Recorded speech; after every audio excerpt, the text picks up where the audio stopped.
Hello and welcome to Millennium Sports World. Today we will present local and international sports stories including MMA, golf, tennis, auto race, NFL, NHL, NBA and some more sports news. So let's find out what's waiting in today's sports world.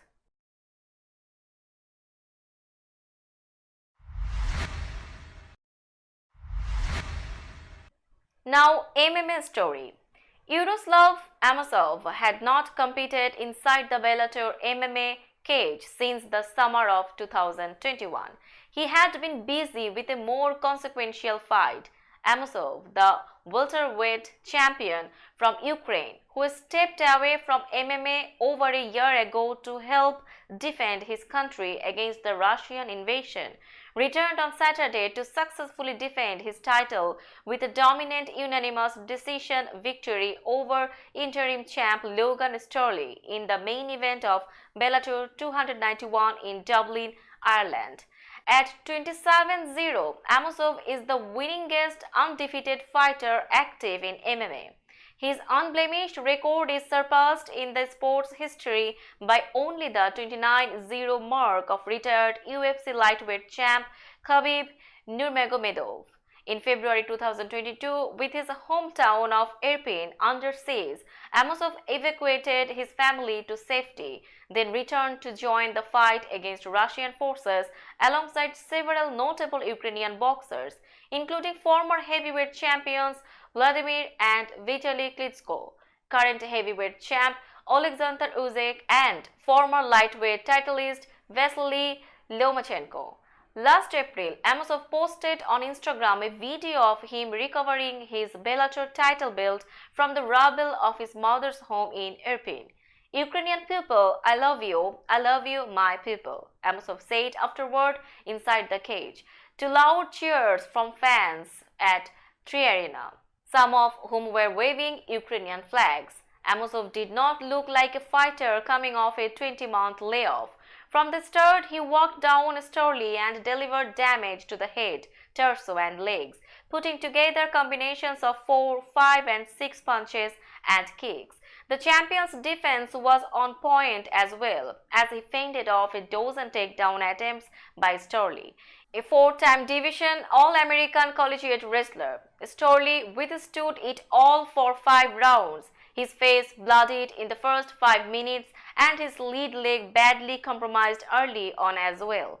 But he simply had no answers against Amosov, who earned 50-45 scorecards from all 3 judges.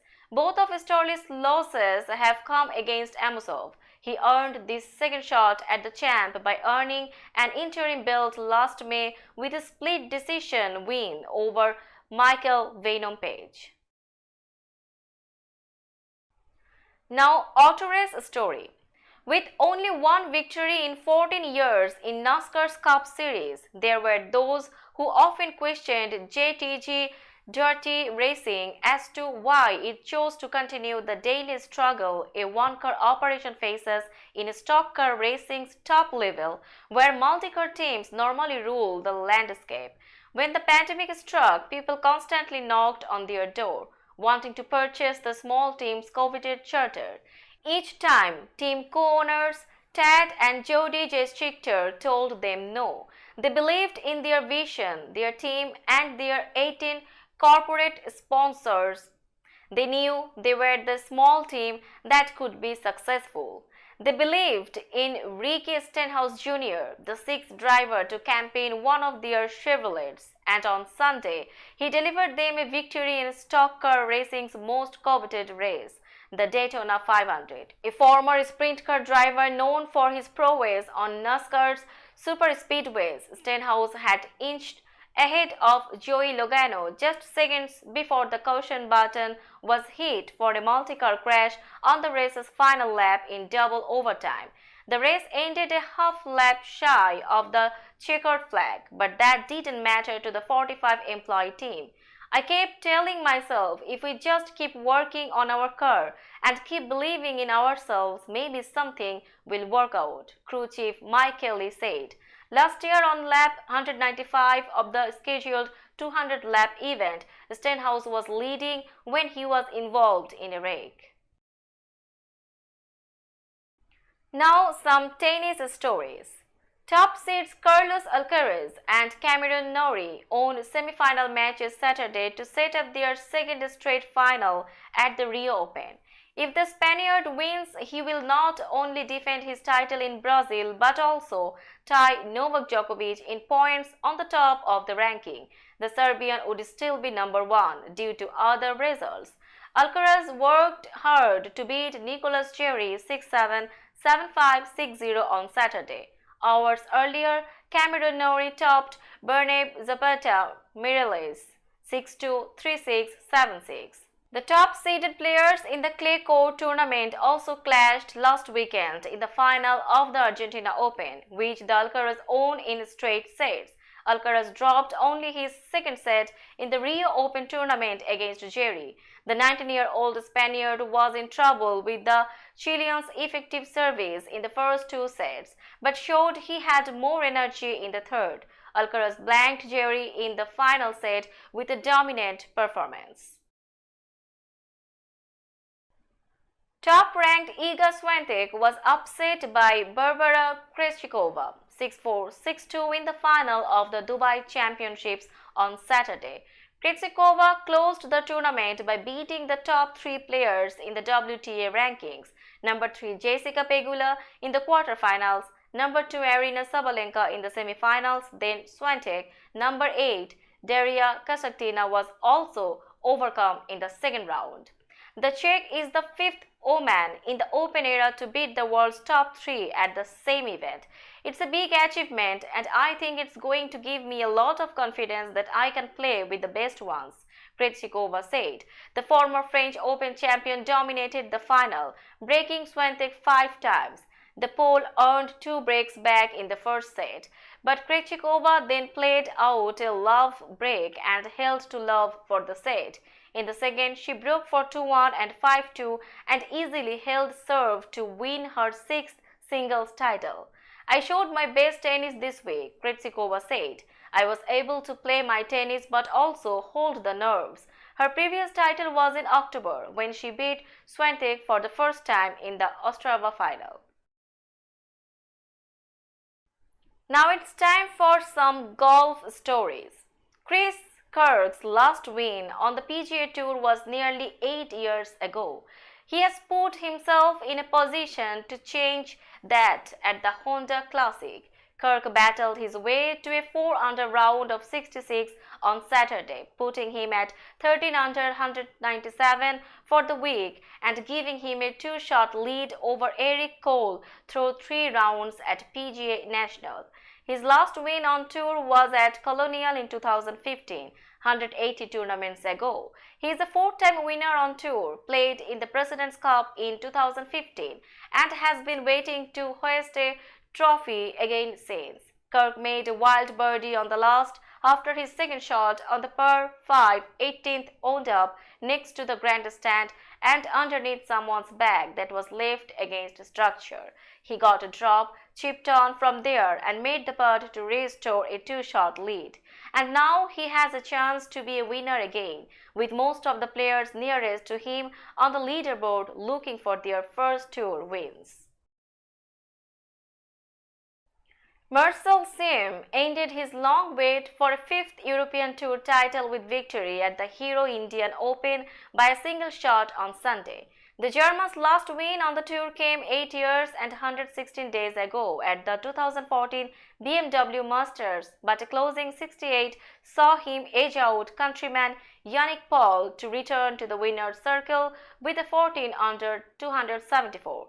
The 42-year-old golfer, who secured his card for the 2023 season at qualifying school in November, went into the final round 1 shot behind overnight leader Paul. He took a share of the lead after sinking a 20-foot birdie putt at the 4th, after picking up another shot on the par 5 8th. CM made back-to-back gains on the 10th and 11th to establish a 2-shot cushion. But a bogey on the 13th led to a 2-shot swing, with Paul birdieing the same hole to join Sim at the top on 13 under.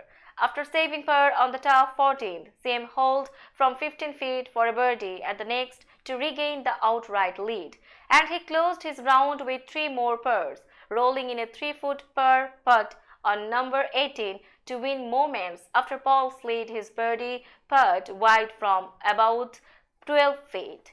Paul finished alone in second on 13 under, with Dutchman Joost Luiten another shot further back in third. Yannick Paul's lead at the Hero Indian Open was trimmed from 5 shots to 1 after the third round of the European Tour event on Saturday. Paul, who shot a 1 under 71 to move to 11 under overall, is 1 ahead of fellow German Marcel Siem. Siem birdied his last 2 holes for a 67 that put him in the final group on Sunday as he goes in search of his 5th European Tour title and first since 2014. I get the shivers already just thinking about it, said Siem, who is ranked number 337. Yannick is a very good player, very steady. He is a tough guy to beat. I'm not thinking about it. Last 3 holes down the stretch, that's where it matters. I'm just trying to do what I do. But it would mean a lot to me. Trust me, it would be a life changer. Paul's only previous title came at the Mallorca Open last year. Dutch golfer Joost Luiten, who shot a 68, was 3 strokes off the lead on 8 under. George Campillo, Veer Alawat and Thorbjørn Olesen were tied for 4th place, 6 shots behind Paul. American Lilia Wu rode a hot putter to claim her maiden LPGA crown with a 1-shot victory over home favorite Nathakrita Vongtavilap at the LPGA Thailand on Sunday. Trailing the local rookie by 6 strokes at the start of the day, 25-year-old Wu unleashed 8 impressive birdies, including 5 straight from the 8th hole to end her campaign with an immaculate round of 8 under 64 for a 22 under 266 total at Siam Country Club Old Course. Yesterday, my dad told me that just one good round and I could win.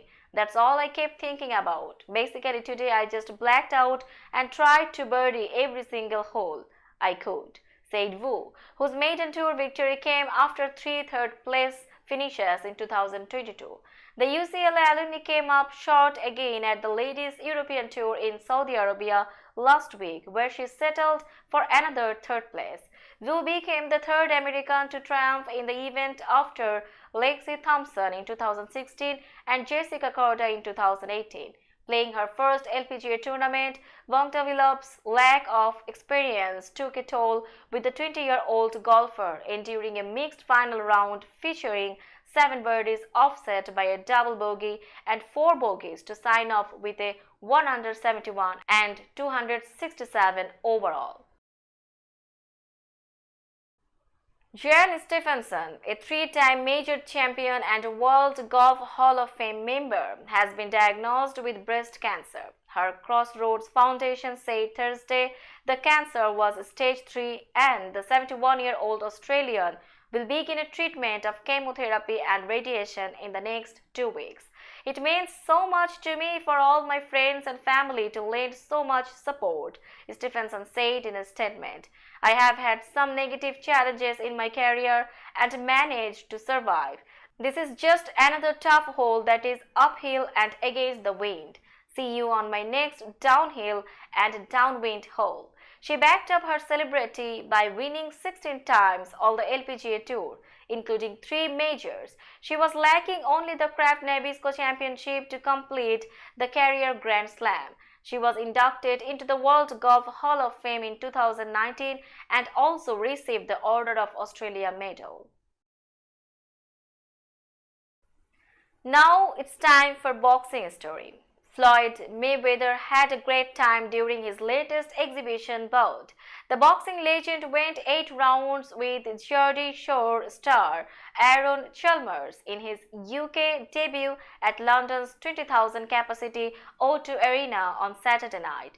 Shockingly, the massive venue was almost empty, but that didn't stop Mayweather from having fun and putting on a show for those who did buy tickets for the event. As the fight progressed, the best ever realized Chalmers was not a threat and began to trash talk him while also conversing with people at ringside.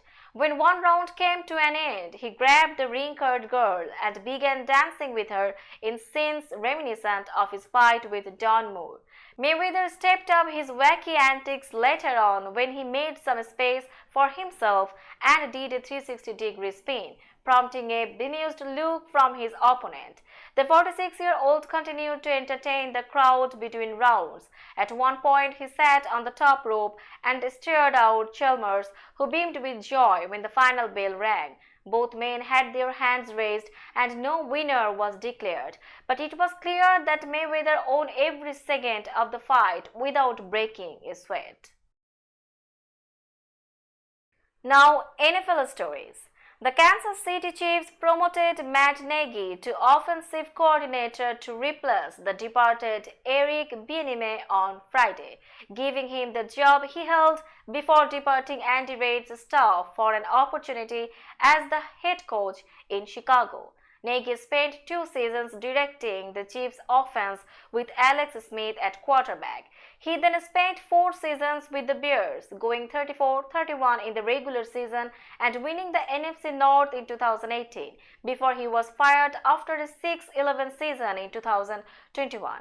He returned to the Chiefs as their quarterbacks coach. Bieniemy had been the Chiefs' offensive coordinator the past 5 seasons, but was passed over numerous times for head coaching jobs. The perception has been that Reid had the majority of the say in Kansas City's offense. Partly in response to that, Bieniemy left Kansas City after its win over the Eagles in the Super Bowl to take the offensive coordinator job in Washington, where he will have more responsibility and call the offensive plays. Brian Schottenheimer is taking over as offensive coordinator for Dallas, with the Cowboys still planning on coach Mike McCarthy taking on play calling duties. Schottenheimer's move from consultant to Kellen Moore's replacement was announced Friday, along with the rest of the changes to McCarthy's staff. The 49-year-old Schottenheimer joined the Dallas staff last season after a season as passing game coordinator in Jacksonville that followed a 3-year stint as the offensive coordinator for Russell Wilson in Seattle. Moore and the Cowboys agreed to part ways in January. A weak quarterback, Dak Prescott, and the offense struggled in a 19-12 divisional round loss to San Francisco. A day after that move, Moore was hired as the offensive coordinator for the Los Angeles Chargers. Schottenheimer is the son of the late Marty Schottenheimer, who gave McCarthy his first NFL job on the elder Schottenheimer's Kansas City staff in 1993. Now, latest baseball story. All-Star slugger Manny Machado has agreed to a new $350 million 11-year contract that will keep him with the San Diego Padres through 2033, according to a person with knowledge of the deal. The person spoke to the Associated Press on condition of anonymity because Machado must pass a physical before the deal, which was first reported by ESPN, is finalized. Machado was scheduled to bat second Sunday in the Padres' spring training game against the Arizona Diamondbacks. Machado, who is 30 years old, had said that after this season, he planned to opt out of the $300 million 10-year deal he signed in 2019. With the $120 million he already has received, the new deal increases the free spending Padres commitment to Machado to $470 million over 15 years. Machado, who has helped turn the Padres into a World Series contender, finished second in the NL MVP race last year. He will anchor a superstar-laden lineup that includes Xander Bogaerts, Juan Soto, and Fernando Tatis Jr., who can return on April 20 from an 8-game suspension for performance-enhancing drugs. Now it's time for some latest basketball stories. Brandon Miller and number 2 Alabama eked out another close win in a week that has proved challenging on and off the court.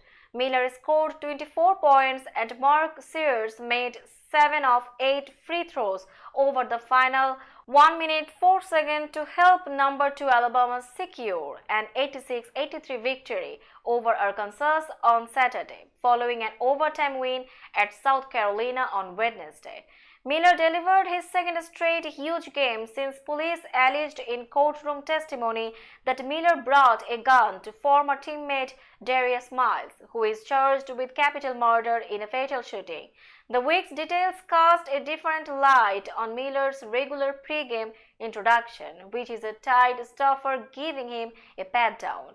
That coach Nate Oates said is over. I think that's something that's been going on all year, Oates said to open his post-game news conference. I don't watch our introductions. I'm not involved with them. I'm drawing up plays at that time. Regardless, it's not appropriate. It's been addressed, and I can assure you it definitely will not happen again the remainder of this year. Miller received a warmer reception at home than in South Carolina, where he heard chants of "lock him up" and "guilty," a day after testimony about the gun, which was allegedly used by another man in the fatal shooting of 23-year-old Jamie Harris on January 15. Miller hasn't been accused of or charged with any crime or missed any playing time. Miller's attorney said Miller never handled the gun and that it had been left in his backseat. Police also said another Alabama player, guard Jaden Bradley, was at the scene. He started Saturday's game and did not score. No players were made available, and Oates declined to answer questions on the shooting case. Iran has clinched Asia's final qualifying spot for the Basketball World Cup despite losing its final playoff game 86-74 to China on Sunday. Going into the final round of playoff matches, Iran and Kazakhstan were the last teams left with hopes of qualifying for the World Cup from Group F, which contained already qualified Australia, China and Japan. To clinch the fourth and final qualifying spot, Iran only needed to match Kazakhstan's result in its final game against Australia. Kazakhstan lost 98-53 at Melbourne also Sunday, meaning Iran's fourth quarter fade-out against China in Hong Kong didn't end its World Cup campaign. Despite one round of qualifying matches remaining in Asia's other playoff group to be played on Monday, New Zealand, Lebanon, Jordan and Philippines had already secured the top 4 qualifying places in the 6-team Group E. Final playoff matches in Africa, Europe and the Americas are also being played on Sunday and Monday to complete the 32-team lineup for the World Cup to be jointly hosted by Japan, Philippines and Indonesia from August 25. Jason Tatum buried the three-pointer that put Boston ahead with 1.3 seconds left and casually backpedaled on defense before he turned to greet his teammates. And guess what? A 70-foot shot sailed over his head and into the basket. Joel Embiid shook his head number. The 76ers All-Star center knew his tying desperation heave was just a tick too late. Celtics coach Joe Mazzulla needed a second look to know the Celtics were in the clear, and he wasn't positive until they showed it on the Jumbotron. Time to celebrate. Tatum hit the winning three that kept Boston's comeback from 15 points down in the third quarter, and he finished with 18 points, 13 rebounds and 6 assists to help the Celtics hold on for a 110-107 win against Philadelphia on Saturday night. Georgia lost and then celebrated. Iceland won and was devastated. One of the last Basketball World Cup spots went to Georgia on Sunday, even though it lost to Iceland 80-77 in the final Europe region qualifying game for both teams. Iceland needed to win by 4 points or more to win a tiebreaker over Georgia for the World Cup berth. It came up 1 point short. Both teams finished qualifying with 5-5 records, with the tiebreaker going to Georgia by the slimmest of margins. Iceland had a 3-point try by Elvar Fredriksson, its best shooter, rim out with about 3 seconds remaining, and Georgia held on for the loss that really was a win.